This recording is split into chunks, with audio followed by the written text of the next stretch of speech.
Hello and welcome to the Movies Past and Present podcast. It's May 28th, 2020, and this is episode 46. I'm your host, Stanford Clark, and I'm podcasting from the crossroads of the West in beautiful Salt Lake City, Utah. Just like my blog, moviespastandpresent.com, I'll be providing recommendations, commentary, and reviews about current and classic cinema. Thanks for tuning in, and let's do this thing.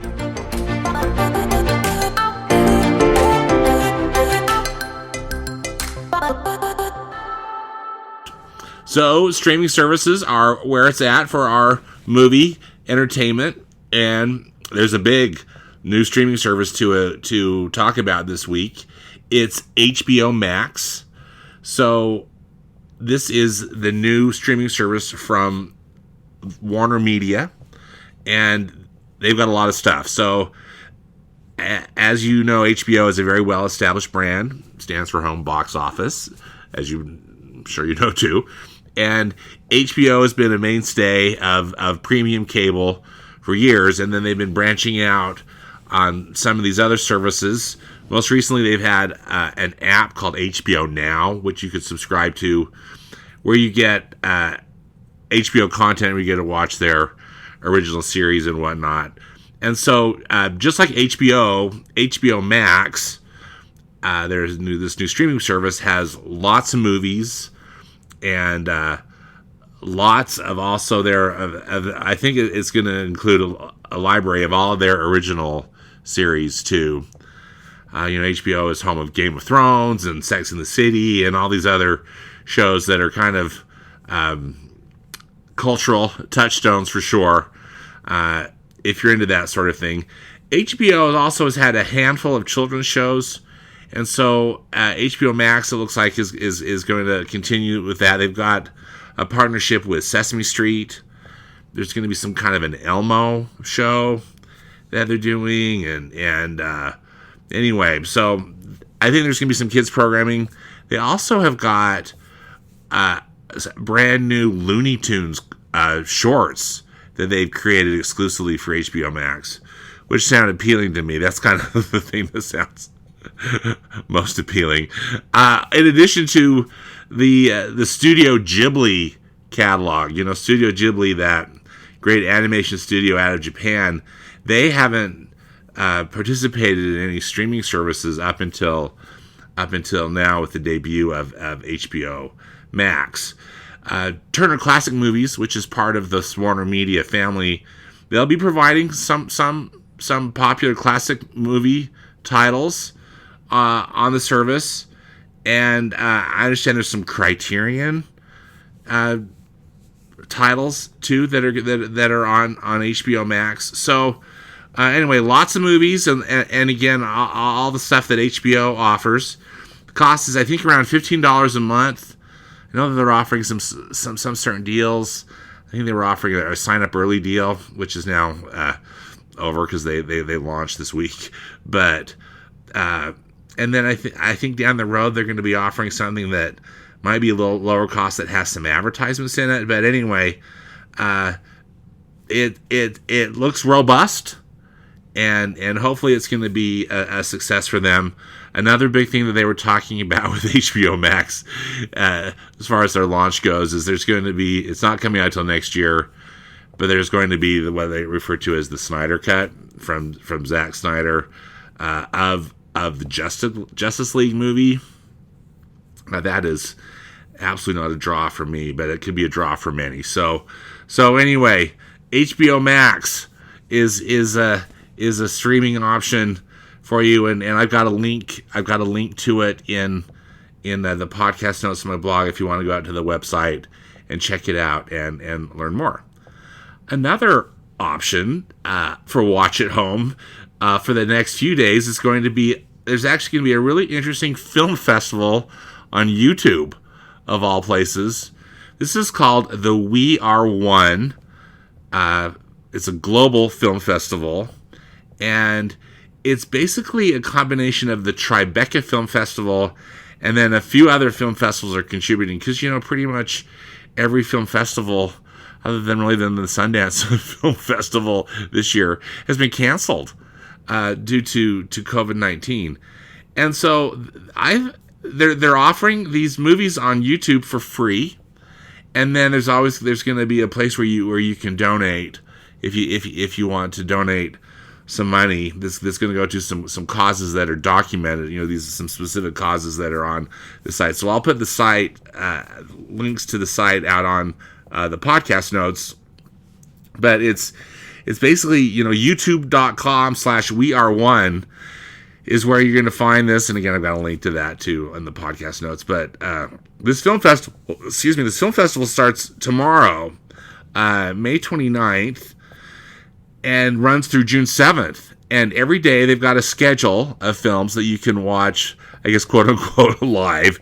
And then it sounds like there's going to be some kind of an archive. And I don't know if every single movie that they stream is going to be archived, but it sounds like there might be some kind of an on-demand option. We'll see how they're going to handle that. But I'm planning to tune in for some of these stuff. There's not a lot of titles that I'm necessarily familiar with, but that's why you go to a film festival, right? There's some of these.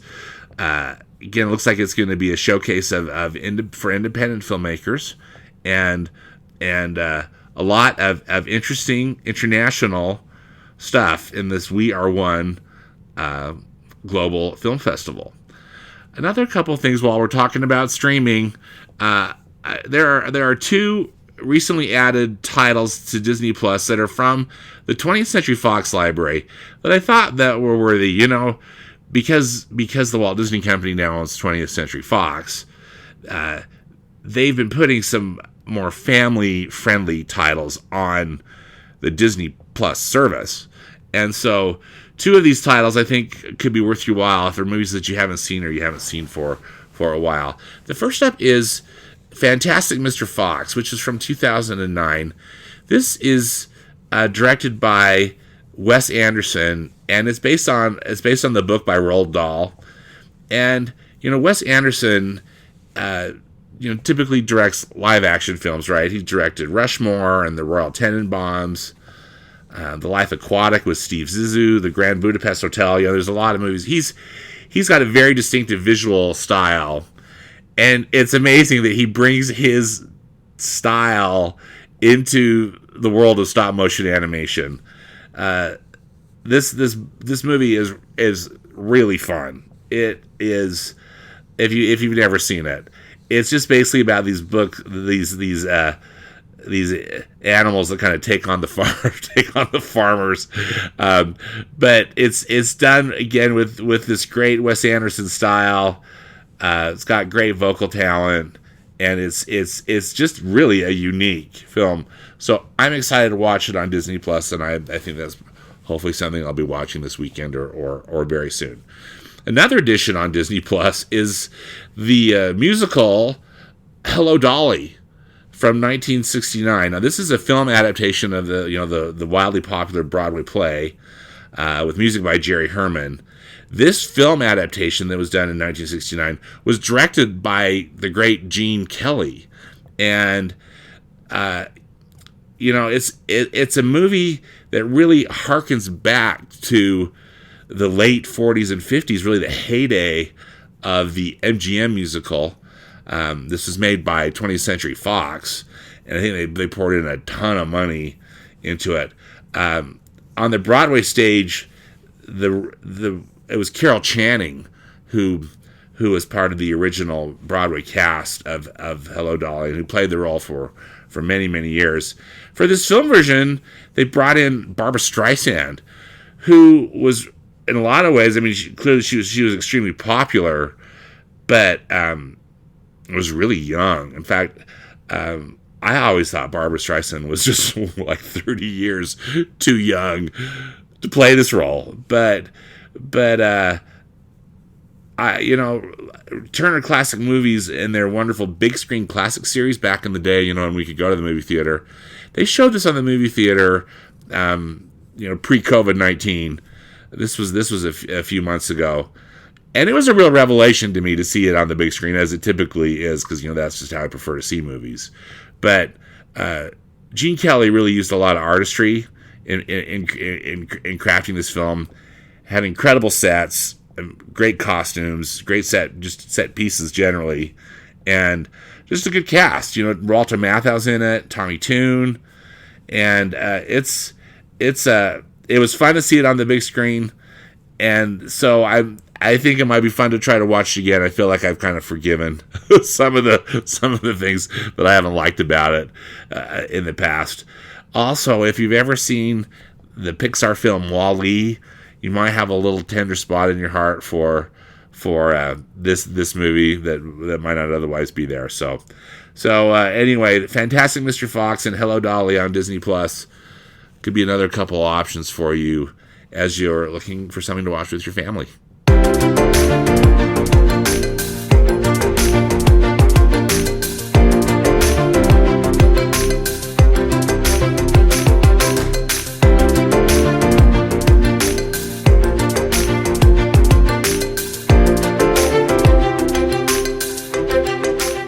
Speaking of movies to watch with your family, I've picked 10 what I'm calling comfort films to watch on Disney Plus, and I guess this is a bit self-indulgent because these are films that bring me comfort, but hopefully they'll bring you possibly some comfort too, and heaven knows we need it right now. So these 10 films, they're kind of all over the place, but again, they're all on the Disney Plus service.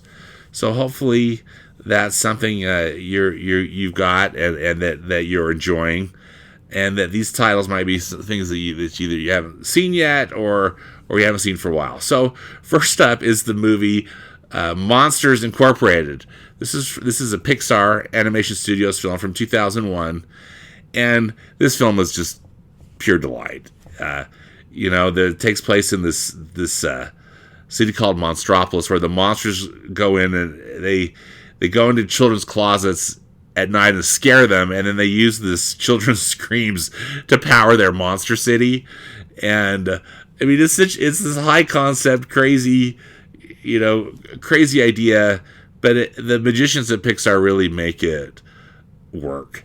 This film, came out in 2001, and not too long after the horrible 9/11 terrorist attacks. And I remember seeing this film in the theater, and it brought me a lot of comfort then. And recently, we watching it on Disney Plus. It reminded me of that scary time and how we're in a scary time now, and just seeing this really excellent film made me feel better. So Monsters Inc. is a comfort film. Another one for me, it's Pixar Cars from 2006. Now I think a lot of people in the animation community don't necessarily love these Cars movies, and I don't necessarily blame them. But I think that this first Cars film from 2006 is terrific. It's got a great story, dare I say a really great moral to it, and very satisfying ending. And I just can't get enough of this carsified landscape that again the magicians at Pixar put into this movie. Every detail is so delightful when they're out in that Radiator Springs area. So much of the natural beauty has also got elements from the design of automobiles integrated into the landscape, and it's just endlessly clever and really a heartwarming story again, dare I say, and really and a lot of fun. So the original Cars is, and then also it reminded me a lot of that great Cars Land area that's at the Disney California Adventure Park, and there at the Disneyland Resort, and that's such a really wonderful themed area if you've ever been into that. So it reminded me of going to Cars Land too, and so happy memories and happy things with a really good ending to from Cars. So now I've got a couple of titles that are from Marvel Studios, and you might think again, what am I thinking? Comfort films and Marvel. But the first one is Doctor Strange from 2016. I think this is such an interesting story. I love the character arc of Dr. Stephen Strange, who's the title character, who's played by Benedict Cumberbatch in the film, and how he goes from just being a selfish, arrogant jerk to he gets just incredibly humbled, and also finds he's got some really amazing powers, and it's a cool journey with really great special effects and some really great action scenes, and again, just really interesting story, really interesting, unique character, for a superhero movie. Also, from Marvel, another movie that I just love is Black Panther from 2018. I think that, again, it's not that it's necessarily a warm and fuzzy movie. I mean, it's a superhero slash, kind of a war movie, but it's so interesting and so well done, and such a great human drama that they put in within the context of this superhero and supernatural story. Excellent direction by Ryan Coogler, and one of the also things that I really like about Black Panther is the music, which is composed by Ludwig Göransson. I hope I'm saying his name correctly, but the music really stands out on Black Panther, and it's a visual and a sonic treat. So, of course, I had to put in a Star Wars movie, and probably the Star Wars movie that just brings me the most comfort is the original Star Wars, Episode 4: A New Hope from 1977, or just Star Wars. What can be said that hasn't already been said about this great movie? And I've seen it so many times, but every time I love it, and it just puts a smile on my face and makes me really happy.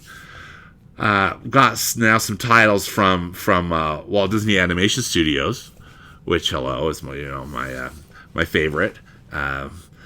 I picked some interesting titles. You'll have to let me know what you think of these two. But I picked Oliver and Company, one that I had recently watched. It's from 1988. It's not the best movie from Disney Animation by any means. It's really cute. Probably one that skews better towards a younger demographic than one that fits incredibly well with both adults and children. However, it's got some really great music and some solid performances, with the vocal cast that make it worthwhile. Billy Joel voices the character of Dodger. This is an adaptation of Oliver Twist that's done in New York City, modern day New York City, with animals and some human characters thrown in there too. But Oliver is a little kitten, a little homeless kitten, and then the Artful Dodger is actually just known as Dodger, and he's a dog, and he's voiced by Billy Joel. And there is this really great number near the first of the movie where Dodger and Oliver meet, and the song is called "Why Should I Worry," and Billy Joel sings it, and this animation just has Billy Joel going around New York City, and this dog, the dogs ride on top of cars and the top of taxis, and just kind of jump all over wherever they want, and really kind of own the city in their own way.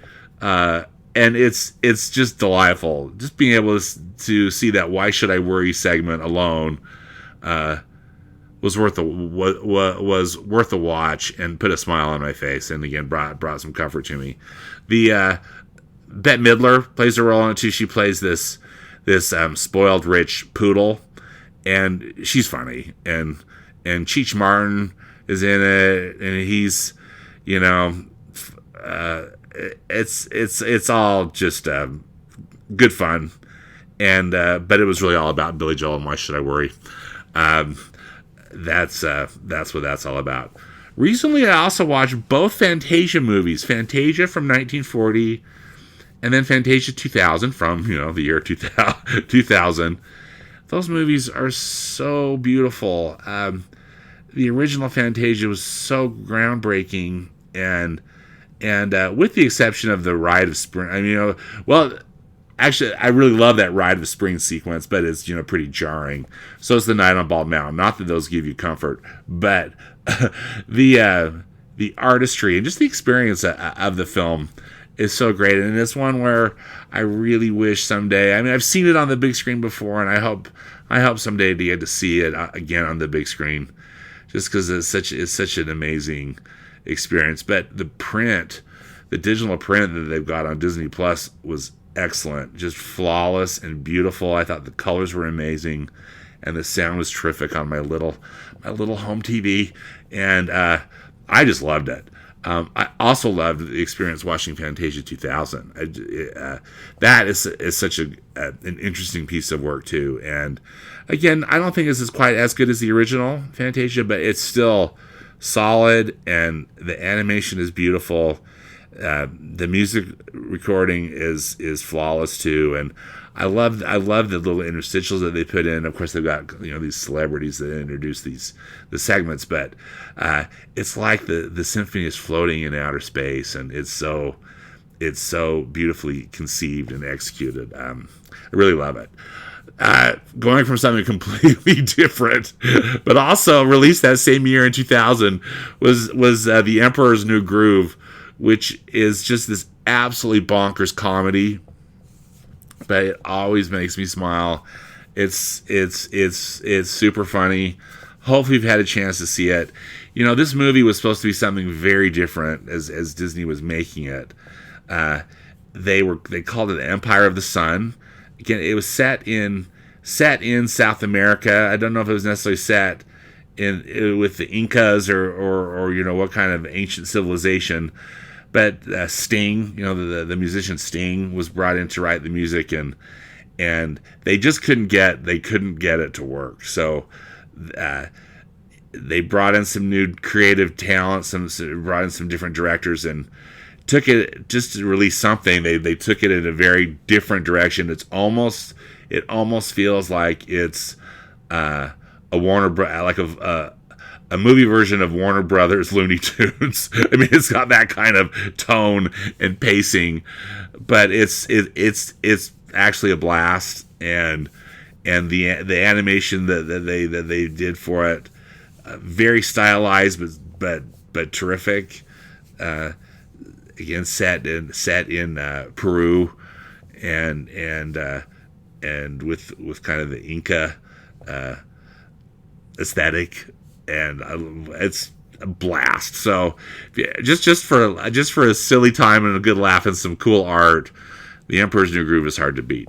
Final film in my comfort film list is actually, I guess, maybe kind of an out of the blue one. Maybe you've seen this in the Disney Plus lineup, and if you haven't watched it, it's worth watching. It's a documentary called Frank and Ollie. It was made in 1995, and it's about two Disney animators. They're actually two of who Walt Disney referred to as the 9 old men. He was kind of joking about this group of senior level animators. He was comparing them to the Supreme Court of the United States. Don't know if it was a compliment or not, but the name stuck. But Frank Thomas and Ollie Johnson were longtime animators at Disney, and they did tons of characters that you know, and this documentary discusses that. It was put together by Frank Thomas's son, who's a documentary filmmaker. But Frank and Ollie, not only did they work at Disney together, they were also best friends, and they were neighbors, and their families were very close, and this film documents it. So not only do you get a real taste of wonderful Disney animation, but you get an insight into the lives of the people who created it. And it is nothing but a warm fuzzy. And just because these two are delightful, they're just delightful men, and did amazing work, as we all know, and as the world gets to appreciate every time they watch one of these great Disney animated classics. So Frank and Ollie from 1995 would I'd highly recommend it. And again, another film that could bring some comfort to you during this difficult time.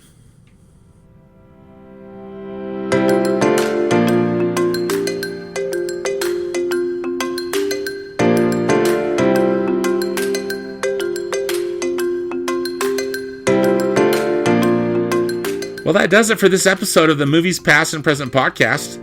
Again, links and more information about all of the movies discussed in today's podcast can be found in the podcast notes on my blog at moviespastandpresent.com. You can subscribe to the podcast on Apple Podcasts, Spotify, and Google Podcasts. Links are also on the blog. As always, I hope you will enjoy some good movies this week, whether they be from the past or the present. Until next time, thanks for listening, and be safe out there.